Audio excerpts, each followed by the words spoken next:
LWDG Pod Dog, the podcast that helps women train their gun dogs and become part of a supportive community. I'm Joanne Perrott, founder of the Ladies Working Dog Group, and I'm thrilled to be your host. Our online membership offers expert training, monthly courses, and live coaching sessions that empower women to become confident and skilled gun dog handlers. Join us as we share insights, advice, and stories to help you and your four-legged friend achieve your goals. So, grab your headphones, sit back, and let's get started. Hello and welcome to another episode of LWDG Pod Dog. This week I will be talking to no other than the LWDG group expert Gemma Martin, all about setting boundaries for gun dogs. Before we begin on our podcast topic, let's start by introducing Gemma. Gem, we haven't done an introduction for a few podcast episodes now, so would you like to introduce yourself and tell people a little bit about who you are? Yeah, no worries. So I'm Gemma Martin. I run Whistle and Wag Dog Training in Suffolk with Nikki Kenny. And as you say, I'm one of the LWDG group experts. Yes, you are. You're also a really important part of our admin team, making sure people's support requests get to the right place. And we all work as a fab team, don't we? And I think a lot of what we're going to talk about today with boundaries when it comes to dogs, they relate across everything in life, because in the LWDG we have quite a good understanding of what each other does, what our boundaries are, what we can work with, what we can't work with. Do you think with gun dogs, and with all dogs really, boundaries are blurred? Yeah, I think how we've become with our dogs over the last probably decade has become, we treat them more like children, don't we? And I think that's fine to an extent, but only if you give them the same boundaries that we give our children.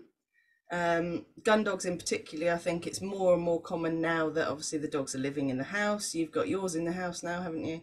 Yeah. So we're all very good at, when we're training, sort of saying, right, we're working on this and X, Y, and Z, and these are the rules we're going to set. But as soon as they come in the house, those rules can get a little bit blurred. Yeah, and I think what you've just touched upon there is quite important, isn't it? Because if we look at gun dogs first, we've got by nature a highly active, highly driven animal. And for a long time when they're breeding, they lived in kennels. They weren't something people wanted in a home as a pet. They were literally something that you would find on an estate. But now we've sort of blurred that line. An active working animal is now living in the homes. We love them to death, but that drive, that impulse in them is still very much there. Yeah, exactly. They haven't changed. And actually, if anything, I think gun dogs have got more and more drivey over the years because of working tests and trials. People want them quicker, faster, more sort of deranged and working. And obviously when they're in the kennels, the only boundary they really sort of had to have was just go in there and be quiet. And that was a fairly simple rule that they had to follow. In the house, we surround them with food and people and noises and all sorts of things that can excite them. And quite often we don't give them the same boundaries that they need to sort of be able to settle and be calm in the house. Keeping on the theme of gun dogs as well, though, it's like I see quite a lot where people, through no fault of their own, have ended up with a working dog that, if anybody with some knowledge, even a gentle knowledge of breeding, were to look at their pedigree, they would be like, oh my God, look at the amount of champions, field trial champions, and all those things would indicate to us that the drive in that dog was incredible. If we were looking for it for tests or trials, that's what we'd be looking for. And then somebody has bought this dog as a pet dog, a pet gun dog, maybe never intending on going out on an estate with it, never doing anything like that with it. And then they've suddenly got this sort of competition animal in a home. Yeah, no, we're seeing lots and lots more working dogs in homes, and sort of even just pet homes, not gun dogs, sort of what pet homes, if that makes sense. They're just pets. And then people are quite astonished at why they've got this mental little cocker that's just doing circles around their house going, I need to do something. But unfortunately, then that's where they get it slightly wrong, because they look on the internet, as you would, on how to sort of keep your working dog engaged and blah, blah, blah, blah. And all they end up doing is stimulating it all day. So it gets toy after toy after toy, and it's kept going and going and going. And obviously these kind of dogs will take that all day long because they love to be kept active and going and moving and seeking. What we often find that is missing is the fact that boundaries around the house have been put in and say, actually, well, when we're in this room, I expect you to do absolutely nothing and relax. And when this is happening, I expect this of you. And when this is happening, I expect this of you. So the dogs just become really used to having that sort of focus and attention and entertainment, I suppose, constantly. So the boundaries are lacking in that. And we're talking about pet gun dogs because obviously that's what we do. But this sort of boundary blurring is being seen across all dogs, and that includes the ones that maybe aren't high drive, but they're still not being given the boundaries to work within, are they? No, definitely. I mean, we've been to some houses where the children have got far more boundaries than the dog. The children get told to leave the room and go upstairs, and the dog sat there ripping up a pair of shoes in front of us. So I'm not sure at what point it's become acceptable to give our children, healthy boundaries, but our dogs seem to be able to sort of rule the house. If you walked into the house or if you came into my home and my child was running across all the settees and jumping up and down and acting in that way, you would be guaranteed, well, it wouldn't have got to that point, but at some point I would have said, get down off the sofa, that's not acceptable, feet on the floor, blah, blah, blah. Like you said, all those like little things that you teach good manners to a child, or hopefully you teach good manners to a child. We don't seem to teach those good manners, which are those boundaries, to our dogs. No, because I think the dogs are viewed slightly differently, that they're just happy to see you, they're just being friendly, and despite the fact they're jumping all over you, licking your face and cleaning out your ears and things, it's just, I just don't think people see it as bad manners. It's just how dogs are. That's just how they perceive that they show happiness and friendliness, but most of the time it's slightly over the top. You think about it though, like as we're talking about it, always like our conversations always inspire me. But like we sort of have this like double standard with dogs, and we would go, oh my God, it can't do anything wrong. It can jump up, it can do all these things, and it's absolutely fine. And then when we talk about training, we say, oh, actually, it's really intelligent. It's got a complex training structure where, we've talked about it in our other podcasts. We're waiting for it to give consent. So we're asking it for one set of behaviors in our training, and we're viewing its capability, its mindset one way.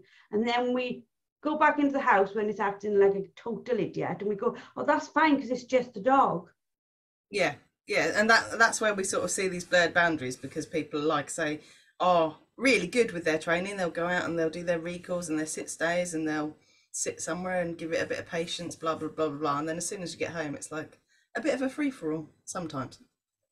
That madness, though, really, that free-for-all madness is madness, because again, go back to children. If children were jumping up and down on my grandparents, licking their faces and like pulling at them, I would be like, stop, and stop now. It would have literally gone way over having a calm conversation to them. You would stop them because A, they would be acting like wildlings, but also it had the effect that they would have on my grandparents. The grandparents are older and frail, you can't be pushing them around, you can't be doing those things. So where do you think, and I genuinely don't know the answer to this, where do you think we all suddenly went, the dog can do what it wants? I don't know. It seems to be something that's happened slightly recently, because I remember when I was a kid, the dog was very much a dog, and we loved him lots and lots and lots and lots, but there were certain rules that the dog could do and the dog couldn't do, and he knew those rules and he was fairly relaxed about them and blah, blah, blah. But I think because everyone has sort of gone into this, I don't like the word fur baby, but everyone has their dogs as sort of extra children, don't they? I mean, my dogs are like my children, but they have very clear boundaries on what they're allowed to do and blah, blah, blah, blah. But I think it's just come because people love their dogs so much, and it's almost like they can't do any wrong. Yeah, I agree with you. But like the reality of it is, boundaries, without a doubt, help to establish trust. They build your bond. They're important things, not to be the dictator in the house, but putting them in place actually makes your relationship with your dog far stronger, doesn't it?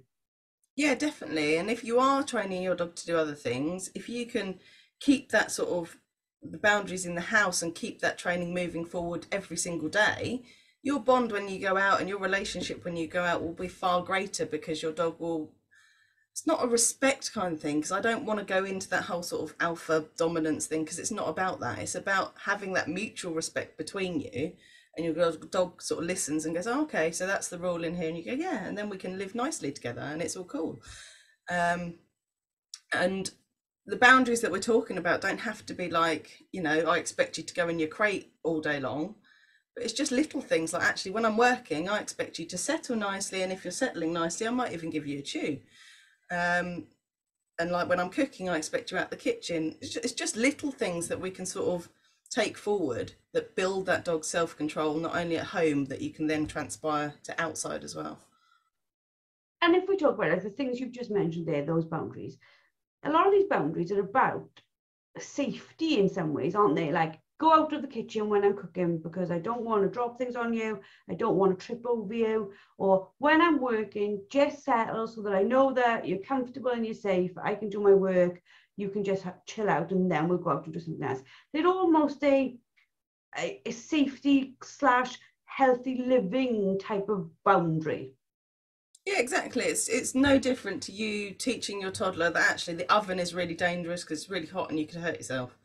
Obviously, dogs aren't ever going to understand it in the same way that a toddler might, but setting those boundaries to keep your dog safe will give them that self-control to then stay out the kitchen and keep out the way. And then you can make it rewarding for them by, like, you know, telling them that's what you want and that's really good and blah, blah, blah.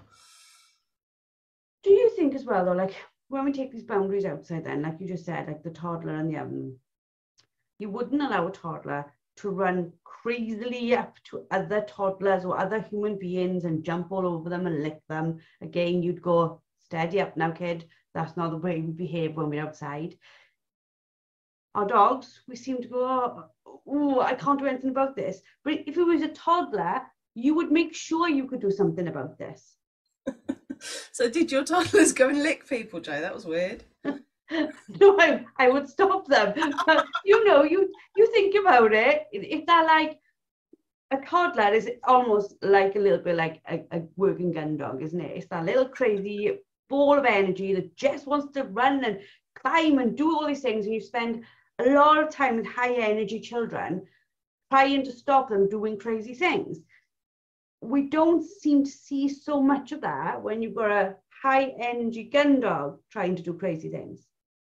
Yeah, and I think going back to the home, if we sort all that out in the home and the dogs are used to us saying, no, I don't like that, but I really like that, I think as soon as we start doing that outside, they go, oh, okay, I get this. So you don't like that, but you like that. So it's easier for them to sort of comprehend and work through in their brains. Whereas if we just let them do whatever they want at home, and then we come out and go, oh, I don't really like that, they go, oh, but usually you let me do whatever I want. So what's the difference here?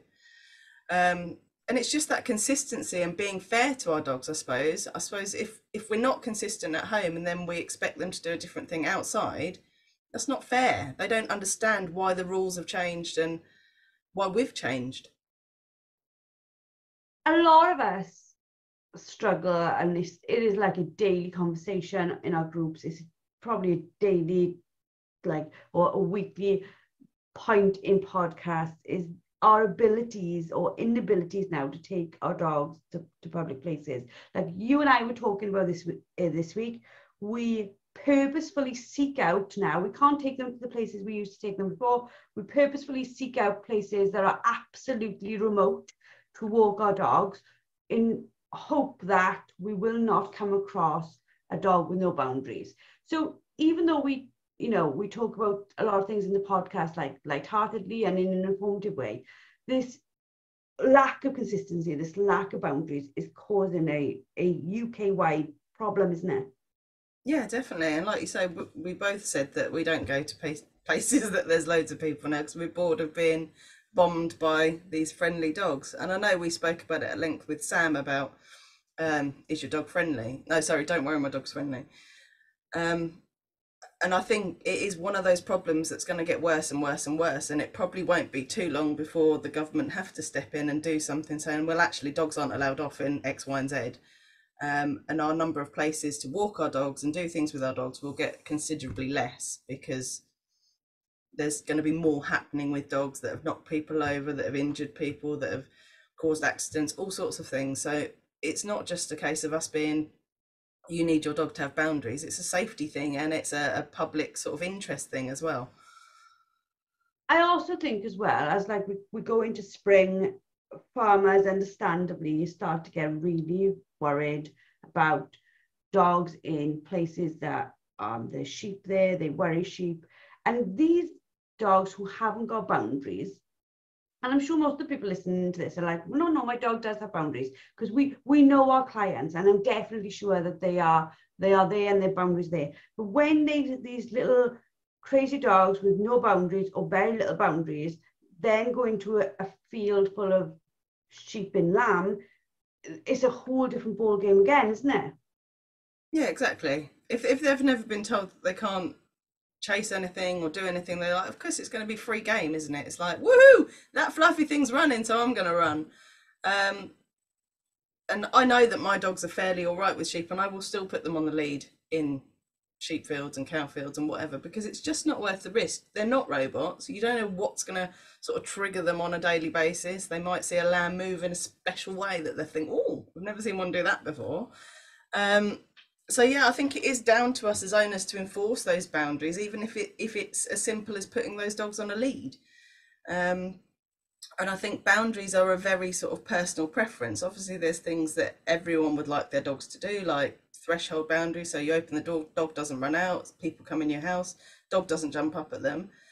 But as far as other boundaries, we speak to clients about it all the time. They're like, oh, should I not let my dog on the sofa then? I was like, well, it's up to you. If you want your dog on the sofa, your dog can come on the sofa. But little things around that, if your dog doesn't get off the sofa when it's asked, or has a little paddy about getting off the sofa, then I'd maybe rethink that sofa rule. You know, it is those little things. Like you were saying, there's like this transfer from inside to outside. Like we talk about the sheep and the cows, because the reality of it is sheep will abort, cows will abort, and that causes huge problems for farmers. Dogs really just can't understand what's going on sometimes, I think, at this time, because like you said, there's little things running fast, making lots of noise, lambs, etc. Then you come back in the house and you've got dogs that like maybe will not attack children, but they bite the children because they're little and they're running fast around the house. And then it's like this crossover that we keep on talking about, isn't it? It's like what's going on here goes on here. If the dog won't sit when you ask it to in the house, it's not going to when you ask it to sit outside to put the lead on before you go near sheep. If it doesn't, if it growls at you when you try to ask it to do something in the house, like get off the sofa, it's going to growl at you outside when you try to ask it to do something it doesn't want to do. Yeah, so I think we've got to look at our houses as being that level one, that's that baseline, that's that low distraction area that we talk about.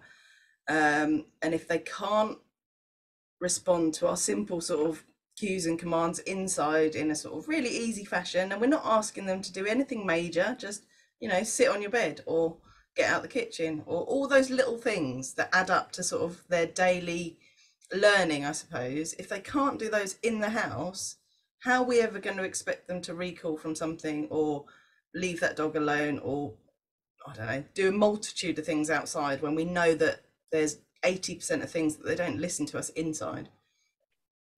Do you think a lot of it, though, is lack of follow through? Because I will put my hand up. Sometimes I will say something to the dog and then the dog doesn't do what I say. And I'm like, oh, whatever, because I'm doing something else. Like, for example, you're cooking in the kitchen, you're trying to stop everything from not burning, and you like ask the dog to go out, it doesn't go out, and then you've gone back to cooking, you've not noticed the dog hasn't gone back out, or the dog's crept back in because you're distracted in your home. Do you think it's that lack of follow through that makes the dog think, I'll just do what I want? Yeah, it's definitely a contributing factor, because dogs will keep trying until they get what they want. They're not stupid. So it is down to us as owners to be that consistent sort of voice in their heads, I suppose, and go, no, I've asked you to go out. And it doesn't have to be nasty in any way, shape or form, But to make it clear to the dog, even if you're taking hold of their collar and going, no, I want you there, good dog. And then you're always going to put them back. If you do it 5 times and then the dog comes in the kitchen and goes, still the same rule, and you go, oh, do you know what, I've had enough. The dog will go, cool, I'll sit here then. That's where I'd rather be, because I might get that bit of chicken that you drop or whatever. So yeah, it is down to us. And like I was saying earlier about being consistent and fair to the dogs, because that lack of consistency builds confusion in the dogs. They're like, oh, well, what happened now? You were making me go there a minute ago and now I'm here. So I'll just stay here. Yeah, cool. Me and Gemma were talking yesterday while we were planning the podcast, and we had it was like textbook. I wish I'd videoed it. So my dogs are not allowed upstairs in the house. The other day I took Rex training. I left Ella in the house. I felt guilty. I humanized her. I felt guilty that she was downstairs on her own. So I said to my daughter, you can have her upstairs on the bed if you want, while I'm out. So I broke that rule. I was inconsistent that one time. So we've been consistent forever. Do not come upstairs. One time I broke it. Yesterday, my office is upstairs. Gemma and I were chatting, and there comes Ella up the stairs. Now, it only taken us allowing her that once for her to now try again. So I said, very fast, I won't say exactly what I said, but I said, Ella, down. And basically, in fact, I didn't even say Ella down, did I, Jem? I had a whole, I gave her a whole sentence, which was really stupid of me. And then, instead of just saying Ella down, I was like, Ella, you're taking the mick, get down the stairs. Like she was a human again. Shouldn't have done it. No, I shouldn't have done it. But that one inconsistency in my behavior, that's all it took with that dog to think, I'll try again. And then my humanizing it all is what started in the first place. So do you think a lot of us are guilty of that? Oh yeah, definitely. I think we're all guilty of that. I mean, I'm sure we've all been there at one point and finished our dinners and had something left on our plate and gone, go on then, you can have that, and given it to the dogs or whatever. But that, like you say, that one time that they've actually had something rewarding. So for Ella, that was having lovely cuddles with Meg on the bed, which she obviously found amazing. That was enough for her to go, I'm just going to try that again. I probably know that I shouldn't go up there, but yesterday that was really, really cool. So I'm going to try. And you sort of telling her to get down was probably enough to go, oh, okay, so it's invite only, is it? And you might have to do it once again. But those sort of one-time learning things that we can do for our dogs, that if they find them rewarding enough, they will go, I'm just going to try that again. So that's why you end up with 3 dogs sat around your bowl going, is that going to happen today? And you're like, I've created this. But I think it's being aware of that in ourselves, that we're not perfect. We do things that humans do and ruin our training. But as long as we're aware of that, so that when, like you say, Ella does come up the stairs, you don't give her a massive row. You go, come on, let's pop yourselves downstairs, because you know that you've said, go on, you can come up today, but not today. So yeah. I know she knew she was meant to it, because she didn't come bounding around the top step in her usual jolly fashion. She sort of crept, put her head round, looked at me as if saying, what's the rule today? And to be fair to the dog, she shouldn't have needed to do that. I could have said to Meg quite easily while I was away, go downstairs. Even if it'd been jump on the sofa over there. She's not allowed on the sofa either, but whatever, just not me, just such a thing. But like you said, we're not perfect. Our dogs are not perfect. So boundaries, whilst they need to be in place, we're not saying they need to be in place so rigidly that it's a criminal offence to break them, are we? No, of course not. Like I say, it's just down to you being aware that when they're not super rigid or super consistent, that there's going to be little moments where your dogs go, can I do this? And you're just going to have to remind them that actually, no, I'm a bit of a divvy, so I've let you do that today, but I'm not letting you do that today because I'm human. But generally, this is the rule, dog, okay? And we work like that as families as well, don't we? We break rules occasionally and do little bits, but that overall consistency needs to be there for safety, for harmonious living with your dogs, and just so everyone's sort of clear on where they stand, I suppose, in the house.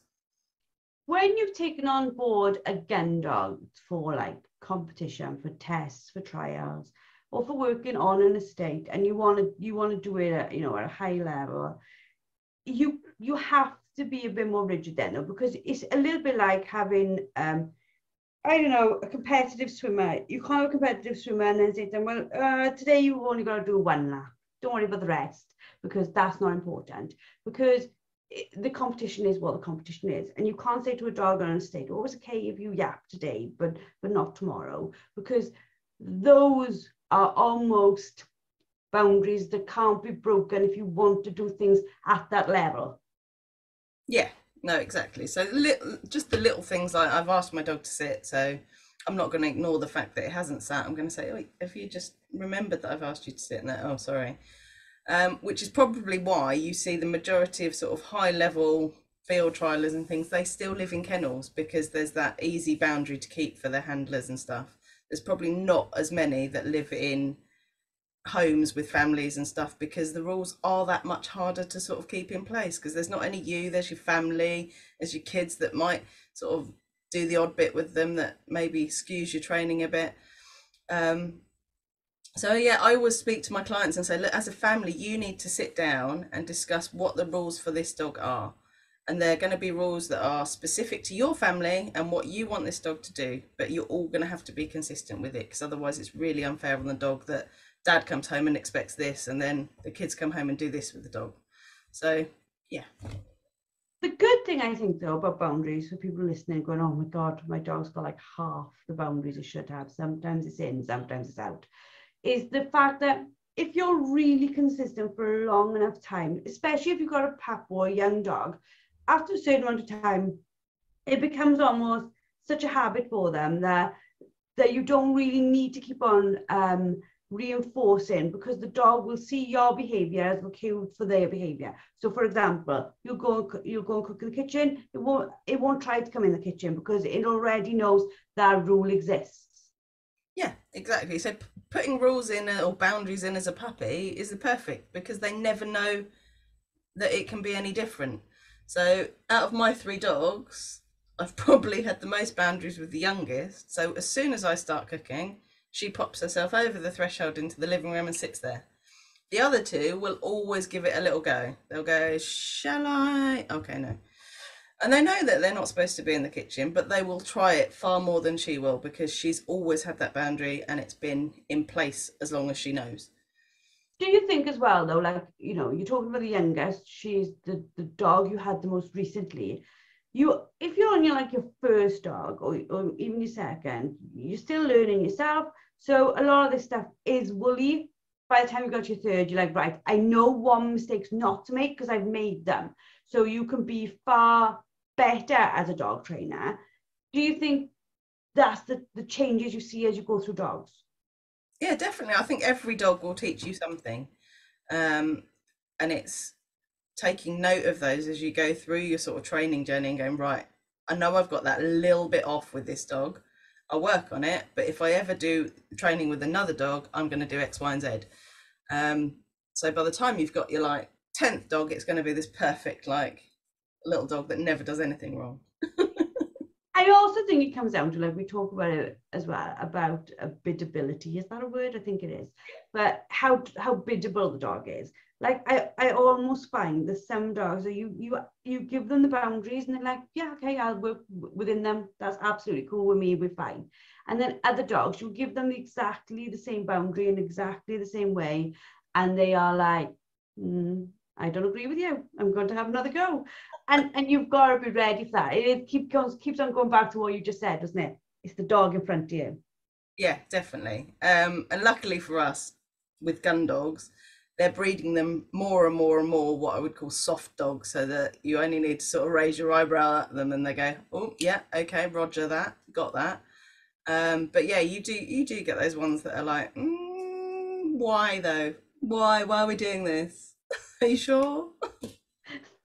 Yeah, the non-biddable are the white kids, without a doubt. But do you think as well that whilst we're making them softer, when we're talking about boundaries, we have to be more clear again, because they're so soft, and because they take everything a little bit to heart. We can't be all over the place with them, because like you said, it's just not fair on them. No, not at all. And if they are those soft dogs, being clear and fair is like sort of paramount, because if you're not consistent with them and they make a mistake in your eyes, it's not a mistake in their eyes. It's just because you've maybe not been as consistent as you should have, or they've pushed it, and then you've lost your rag at them. That's just not fair, because that's probably going to shut them down and they'll go, oh, I really don't like that. So if you're just clear and consistent with them, and you sort of normal sort of boundary setting, so like I was saying earlier, just taking them by the collar and putting them back where they should be, there doesn't have to be any sort of shouting or grabbing or hitting or anything like that. Just nice clear boundaries. They will pick them up super quickly. Then if we're sort of faffing around going, oh well, sometimes you can come in here, sometimes you can't, and then we, being human, lose our rags going, oh, I've told you a million times to get out the kitchen, but you haven't. You've let them in 3 out of 4 times. So yeah.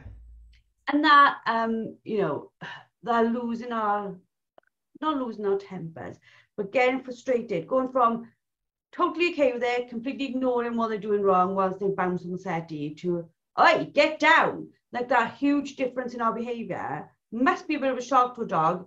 There has to be that, like, middle ground with this podcast about it, like, that says, you know, get down, get down. It's you've got to stay in the same place, haven't you? Yeah, exactly. And we often change when people come round, because there's almost like this embarrassment that our dog's being an idiot. So suddenly we become, oh no, get off the sofa. Oh no, don't jump up at that. Oh no, don't do that. And actually the dog's like, well, usually I do this every day. What's your problem today? So yeah, be consistent with what you expect from your dog in all scenarios. So if you expect them to be nice and calm when visitors are around, they should also be nice and calm when you're on your own.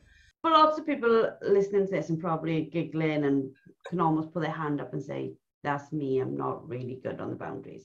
There's loads and loads and loads of training on this within the society membership. We've got the Hot Mess Handler course, which is like our foundation course, covers all the skills, covers all this stuff.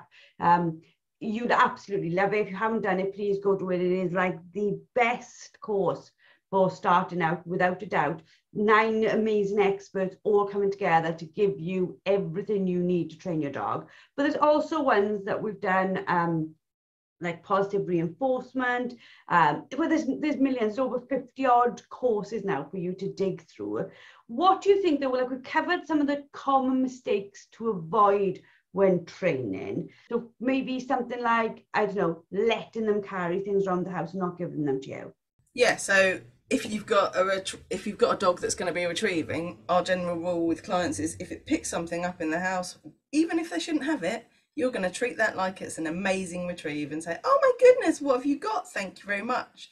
Because as soon as you start chastising that dog for carrying something around, what's it going to do on the field? It's going to pick a dummy and go, oh, I'm not really sure if I'm supposed to come near you with this because you might shout at me. It doesn't know the difference between a dummy and your Jimmy Choos. It's just a different shaped object. And like attention seeking things, if you're sat there and you're always appeasing your dog with a chew or something because it's irritating you while you're working, it's going to do exactly the same while you're stood waiting for your turn at Gundog training or on a shoot waiting for birds. It's going to sit there and go, what are we doing?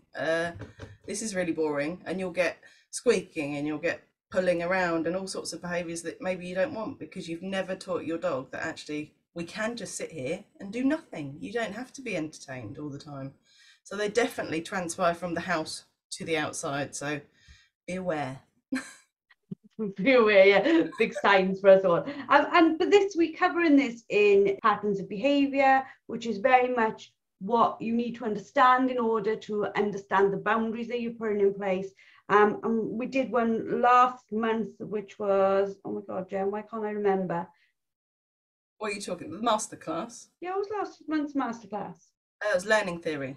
Learning theory, absolutely. So the last we did learning theory last month, which is absolutely fabulous as well. Those two things, you know, they're really starting to uncover for our members why the dog is doing what it's doing and what we need to do to ensure that we encourage correct behavior, not incorrect behavior. And I think when we go right back to where we started on in this conversation, that's where boundaries need to come from. It's from us understanding what we are doing to our dogs. Yeah, exactly. And it's really not high tech or confusing in any way, shape, or form. Whatever behaviour you make your dog repeat is the one that's likely to become the habit.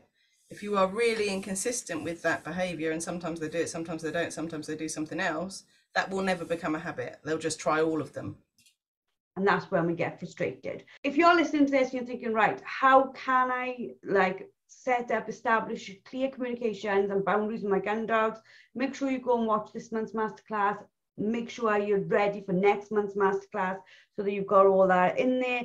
Obviously, there's other masterclasses you can pop into, and do your best to implement these techniques when you're training your own gun dog. Really think about, what am I doing in the house and how is that affecting what I'm doing on the field? Thank you, Jem, for another amazing podcast. It is absolutely a pleasure to talk to you as always. If people want to find you, find Whistle and Wag, where can they find you? www.whistleandwag.dog. Fabulous. Thank you all for listening. I hope you've enjoyed. Please send us your comments, your questions, everything like that. 3 times a month we do live Ask Us Anything for our society members. So if you have a specific question about a specific problem you're having, just join up with us and make sure you come along to those and ask your questions. Thank you everybody for listening this week, and we shall see you all next week. Thank you for listening to LWDG Pod Dog with Joanne Parrott, founder of the Ladies Working Dog Group. If you're interested in joining our supportive community and taking advantage of our group experts training and resources, please visit our website at www.thelwdg.com. Don't forget to subscribe to the podcast and leave us a review, and we look forward to helping you and your 4-legged friend thrive. Until next time, keep training, keep learning, and keep working with your beloved gun dog.